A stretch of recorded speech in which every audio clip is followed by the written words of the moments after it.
देखो बेटा, अब यहां से आप लोग ध्यान से देखिएगा, क्वेश्चन अगला देखते हैं हम लोग। 2 ही क्वेश्चन बाकी होंगे शायद ना, मिड पॉइंट वाला। अब यही पे आपका जो है, जो मैंने बताया था कॉन्स्टेंट का, आपका यही से स्टार्ट होगा, और जो कि मैंने आप लोगों को प्रूव भी नहीं किया था, है ना, कॉन्स्टेंट से। तो देखो इसमें क्या करा, क्वेश्चन इंपॉर्टेंट है, पेपर में भी कई बार ये पूछा जाता है, ठीक है। तो ध्यान दीजिएगा क्या कह रहा है यहाँ पर कि क्वेश्चन 4 जो आपका था, क्वेश्चन 4 अगर देखो आप, क्वेश्चन 4 क्या था कि if the point is C line between 2 point A और बी, सी पे पढ़ रहा है और ए सी इक्वल टू क्या है, बी सी के है, इतना तो ना था यहाँ पर। तो यहाँ पर अगर हम लोग लें तो क्या बनाए, यहाँ पर पहले हम लोग बना लें ए बी, क्या बनाए, A B.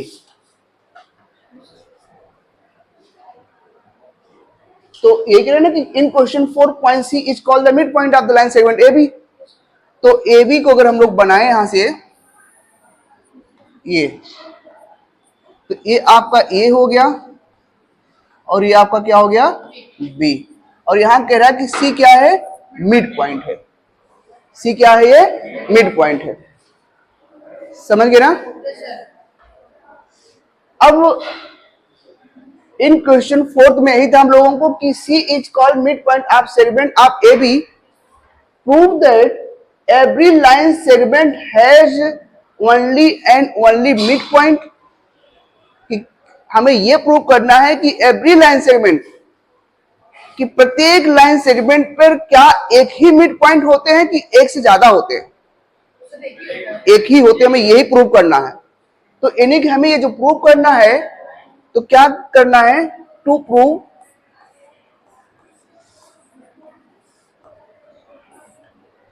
Every line segment has only and only one mid point, ये हमें प्रूव करना है, ठीक ना। एवरी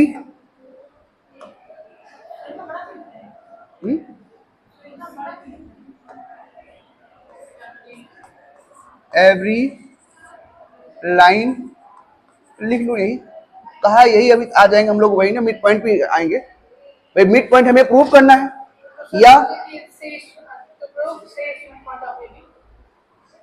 मतलब जो यहां कहा पहले वो लिख लिए हम लोग, उसके बाद चले। एवरी लाइन सेगमेंट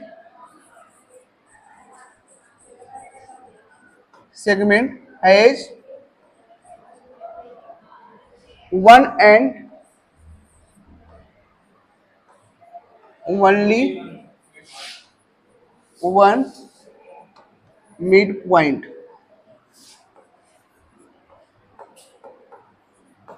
ठीक है। अब ये ध्यान देना है। अच्छा, हमें जो पीछे क्या दिया था, हमें ये देखिए, पीछे जो हम लोग कल प्रूव किए थे कि भाई A C equal to half of A B, मतलब A C equal to half of A B हमने प्रूव किया था, है ना। इसमें और क्या था, कैसे आया था, ए C equal to B C दिया गया, भाई सी मिड पॉइंट है, तो A C equal to B C है। मैंने क्या किया, दोनों साइड में ए सी क्या किया, प्लस किया, दोनों साइड मैंने क्या किया, ए सी प्लस किया। और हमें पता है कि equal side added to equal whole are equal. देखो कैसे, अगर मान लो 5 है और 5 है, अगर दोनों में 1 को प्लस करता हूं तो क्या होल जो आएगा वो इक्वल होगा, नहीं हो इक्वल होगा। यही आपका एक्सियोम है, समझ गए ना। थोड़ा सा आप लोग हिंट देखिएगा क्योंकि कल का पार्ट है ना ये। तो ये AC और AC, अगर AC में BC में AC इक्वल पार्ट को ऐड कर रहा हूं तो AC क्या बन गया, 2AC, और AC प्लस BC क्या बन गया, AB बन गया। और यहां से क्या हुआ, फिर इसको मैंने इधर कर दिया तो AC equal to half of AB बन गया। क्या बात समझ नहीं आ रही आपको। तो यही से हम लोग लेना है, और यही कहा है कि जो क्वेश्चन 4 का पार्ट है तो उसी हमें लेकर के सीक्वेंस चलना है।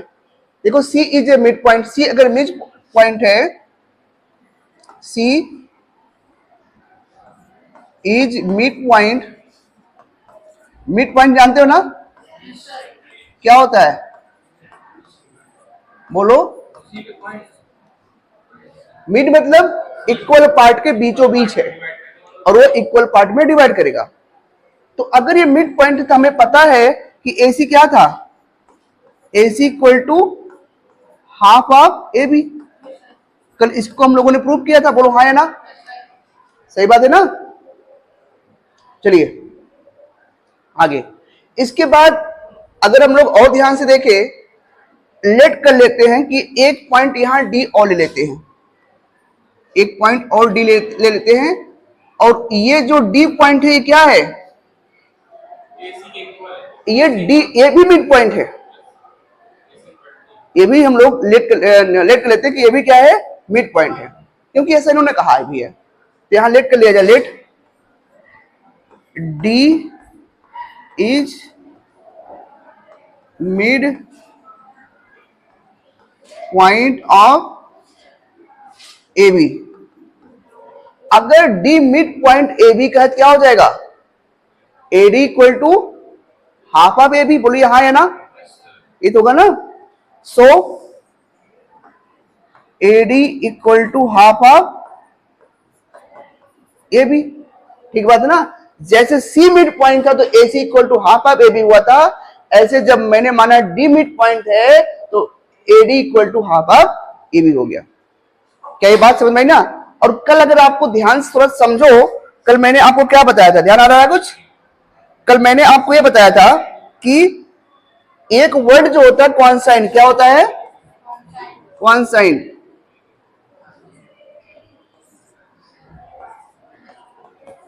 कॉन्साइंस क्या होता है भैया, कॉन्साइन ओवरलैपिंग करता है, ओवरलैपिंग, एक के ऊपर एक, जैसे एक कॉइन है उसके ऊपर एक को क्या किया हो, ओवरलैपिंग किया, वही क्या है, कॉन्साइन है।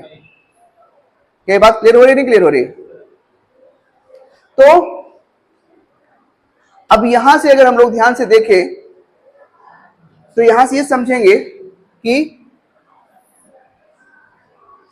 देखिए, अगर ये है और ये है ना, इसको और इसको कोई मतलब नहीं, क्योंकि दोनों इक्वल है। देखो, अगर किसी चीज का इक्वल अगर है, ये इसके इक्वल है, which things are equal to same things are equal to one another, इसको हम लोग पढ़े थे नहीं पढ़े थे। तो क्या हो जाएगा, क्या यहां पर AC इक्वल टू AD हो जाएगा, बोलो हाँ या ना। लेकिन अगर AC इक्वल टू AD भी हो रहा, ध्यान, दो कंडीशन है, एक तो यही से आपका प्रूफ हो जाएगा कि AC इक्वल टू AD है। अगर AC इक्वल टू AD है तो कहीं ना कहीं दोनों पॉइंट आपस में ओवरलैपिंग कर रहे हैं भाई, कहीं ना कहीं अगर आप कहो अगर AC इक्वल टू AD, ध्यान से देखो, तो इसका मतलब दोनों तो इक्वल होंगे, और दोनों कहीं ना कहीं एक पॉइंट मिल रहे हैं, कॉन्स्टेंट हो रहे हैं, तभी इक्वल है। तो यहां से आप दिखा सकते हो। नेक्स्ट एग्जैक्ट प्रूफ करना है तब आप इसको देखो, क्या, इसको और इसको माइनस कराओ, किसको किसको, AD लिखोगे, हाँ लिखोगे, equation one subtract from two, equation one subtract from two. इसमें दो तरीके हैं, एक तो मैंने बता दिया ना, आपका इस प्रूफ हो गया। देखो, अगर ये इसके equal, which things are equal to same thing are equal to one another, अगर ये दोनों इक्वल हैं तो आप कह सकते हो that is the C and D is constant. सीधा आपको लिख देना, C and D क्या हो रहा है, कॉन्स्टेंट हो रहा है। So every line segment has only and only one point. दूसरा क्या है, जो बड़ा वाला है, कैसे चेक करोगे, जो बड़ा वाला है, बड़े वाले पे छोटा वाला माइनस कर दो, बड़े वाले पे छोटा माइनस कर दो। मैंने क्या कहा, लिखा यहां पर, equation first subtract from second, है ना। तो सेकंड से इसको माइनस कर, नहीं कर रहे माइनस, तो क्या हो जाएगा, AD minus AC, AD minus, भाई यही तो ना, AD माइनस AC।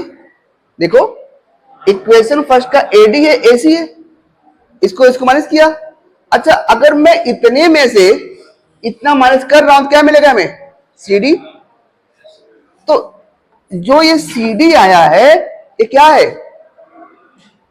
जो माइनस करने पे CD आया है, क्या ये CD, अगर मैं इधर दोनों माइनस कर रहा हूं, देखो क्योंकि दोनों आपस में इक्वल है, नहीं इक्वल है भाई। देखो, ये इधर का इक्वल है, ये इधर इक्वल है, तो इसका मैं इससे माइनस करूंगा, तो इसका मैं अगर इससे माइनस किया, half AB minus half A B, कितना आ जाएगा 0। सही बात है नहीं? तो सी डी क्या हो गया 0 हो गया, मतलब सीओडी क्या होगा 0। अगर सीओडी 0 है तो इसका मतलब क्या है, ये दोनों आपस में क्या कर रहे हैं, ओवरलैप कर रहे हैं। भाई 0 मतलब यही नहीं है कि दोनों आपस में मिले हुए हैं, ओवरलैपिंग कर रहे हैं, तभी सीओडी 0 हुए, है ना। और अगर ये ओवरलैपिंग में, तो यहां आप लिख सकते हो so every line segment has only and only one mid point, hence prove.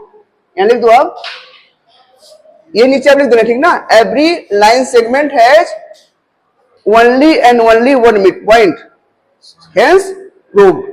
दिखा दो लिख के इसको, ठीक ना। यहां लिख दो नीचे, एवरी लाइन सेगमेंट हैज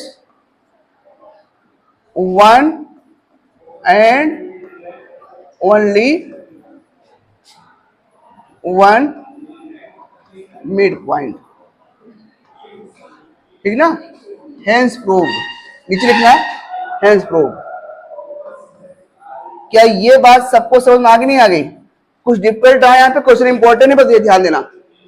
क्या समझ में आ गया यहाँ सबको? बोलिए। आज भेज दूंगा मैं इसको, है ना, मत लिखिए, भेज दूंगा मैं पीडीएफ इसका। क्या ये सबको समझ में आ गया, नहीं आ गया? किसी कोई डाउट नहीं यहाँ पर? आज विनायक कहाँ गायब हो गया? अच्छा ठीक है, आगे दिया जाए। देखिए 5.10 फिगर है, कह रहा कि यहां पर जो आपको गिवन है, गिवन जो है ये क्या है, AC equal to BD। AC equal to क्या है, BD ये गिवन है। टू प्रूव क्या करना बच्चों आपको, टू प्रूव ये करना है AB equal to CD, prove करना है।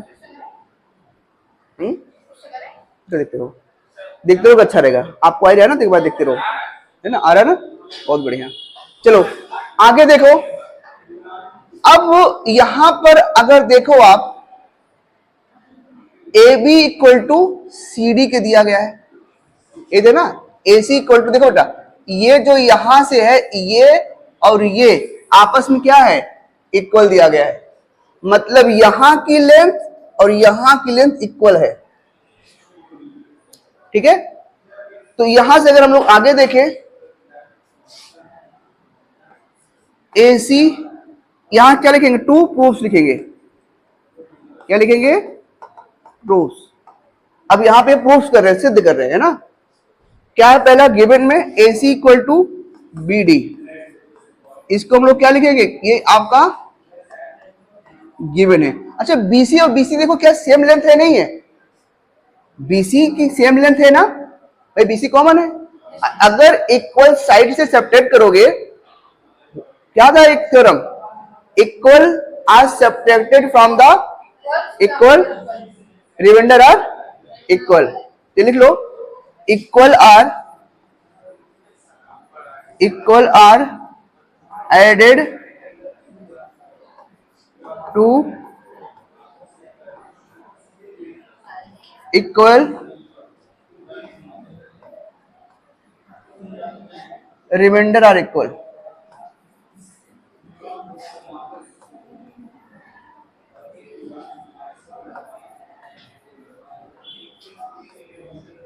ठीक ना। अब देखो भैया, अब अगर मैं यहां से इक्वल में से BC को माइनस किया और इक्वल BD में से इक्वल है ना, इसमें से मैंने BC माइनस किया, ध्यान दो, इतने में से मैं इतना माइनस कर दिया, तो क्या इतना आएगा, नहीं आएगा? यहां वैसे देखो ACC कॉमन हो रहा है ना, यहां से क्या बच गया, AB बच गया, है ना, ठीक ना भाई। यहां से अगर देखो ACC कॉमन हो रहा है, तो क्या बचा, AB बच गया, कट गया AC, ठीक ना, ऐसे आप चेक कर सकते हो। तो आपका क्या आ गया, AB आ गया। ऐसे यहां देखो, इतने में से इतना माइनस किया, इतना देगा। यहां देखो क्या है, B और B कॉमन है, तो क्या बच गया, CD बच जाएगा ना, यहां CD। तो बताओ, ये हमें प्रूव करना था, टू प्रूफ में AB इक्वल टू CD, तो क्या हो गया, हेंस प्रूव्ड। Hence prove. क्या ये बात सबको समझ में आ गई ना? यहां तक किसी कोई दिक्कत नहीं ना? ठीक है। तो यहां से देखो क्या था, ऐड कर दिया गया था, है ना? क्या रहेगा यहां पर? Equal are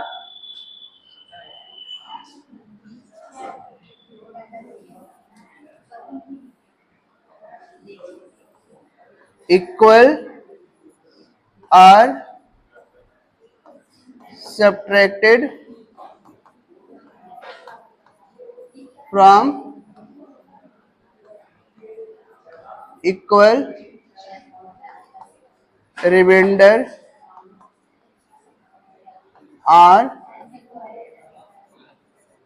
equal. ठीक ना? ये चीज सबको समझ आई ना? देखो इक्वल में से अगर मैं इक्वल को माइनस किया, बीसी बीसी क्या इक्वल है? नहीं इक्वल है, तो जो इसका रिमाइंडर आ रहा है वो क्या हो गया? इक्वल हो गया। ठीक ना?